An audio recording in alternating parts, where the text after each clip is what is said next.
Welcome to Mission Majjhima. Ajahn. So tell us about the Mahādhammasamādāna Sutta. So the greater discourse on the various ways of undertaking things begins with several monastics, monks, asking the Buddha, or the Buddha asking monastics rhetorically, why it is that despite wishing may good, agreeable things increase for me and may disagreeable things decrease, nonetheless, for beings, good, agreeable things do not increase and disagreeable things do increase. So why is it that despite wishing for happiness, we so often fail to find it? And the Buddha then goes on to speak about how a unwise, ignorant person, not skilled in the discipline of the noble ones or trained, with no regard for those noble ones, does not understand the way of undertaking things, which is painful now, resulting in future pain, pleasant now, resulting in future pain, and not understanding that, therefore, it cultivates those ways that either pleasant or painful result in future pain, and how such a fool does not understand the way of practice that is painful now but ripens in future pleasure, and pleasant now and ripens in future pleasure, and therefore does not undertake either of those paths, and therefore the good, agreeable, wished-for things do not increase. And the word for fool in this case, or what is translated in some translations as fool, is just avidasu, which means one who doesn't see, which is just a very compassionate translation, I'd say, or word, and really points to how our folly and lack of ability to find happiness is deep down just due to ignorance, which I find a very powerful message, actually. The Buddha then goes on to outline the way of practice that is painful and results in future pain. And it is the way of practice where one, though not taking pleasure in engaging in the 10 courses of unwholesome action, so the akusala kamapata, which is killing, stealing, engaging in sexual misconduct, and then the 4 kinds of wrong speech: harsh speech, idle chatter, lying, and divisive speech. Giving the mind to cruelty or to strong ill will, hatred, and strong covetousness, and holding wrong view. All those things, one, despite not liking them, nonetheless engages in them and therefore cultivates the causes of future suffering. And then there's the case that is pleasant now, resulting in future pain, which is one who actually delights in all those things and leads oneself into future pain and painful result. Then the way of practice, which is painful now but ripens in future pleasure, is one who, despite having a great deal of difficulty refraining from those unwholesome roots of kama, of action, nonetheless refrains from them and engages in their wholesome opposites: not killing, not stealing, etc., holding right view, and therefore cultivates or if a fool does not cultivate that path that ripens in future pleasure, and if wise does cultivate that path that ripens in future pleasure. And same with the path that is pleasant now, resulting in future pleasure. A wise person cultivates it, the unwise person does not. So the Buddha then finally finishes with this really powerful set of similes where he says that the root of practice which is painful now, ripening in future pain, is like a bad taste in potion, which is also poison.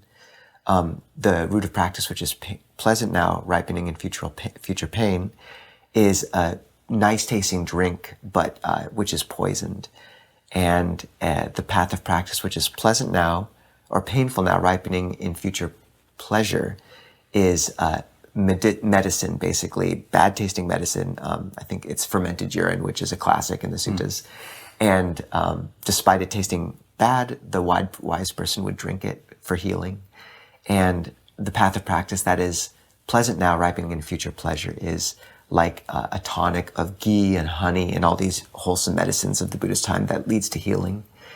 And the Buddha says, just as the dawn would illuminate the sky in the last month of the autumn season, the path that is pleasant now and ripening in future pleasure dispels or is the foremost among all the paths. Ajahn, what would you draw out of this discourse? Something which this sutta highlights for me is something which is called in other suttas or framed as the cause for wisdom, the cause which leads to wisdom in the future. And that is specifically going to wise people and asking what, when I do it, will lead to my long-term welfare and happiness. And here there are a number of keys to that, is that, the path can be one of happiness, of sukha.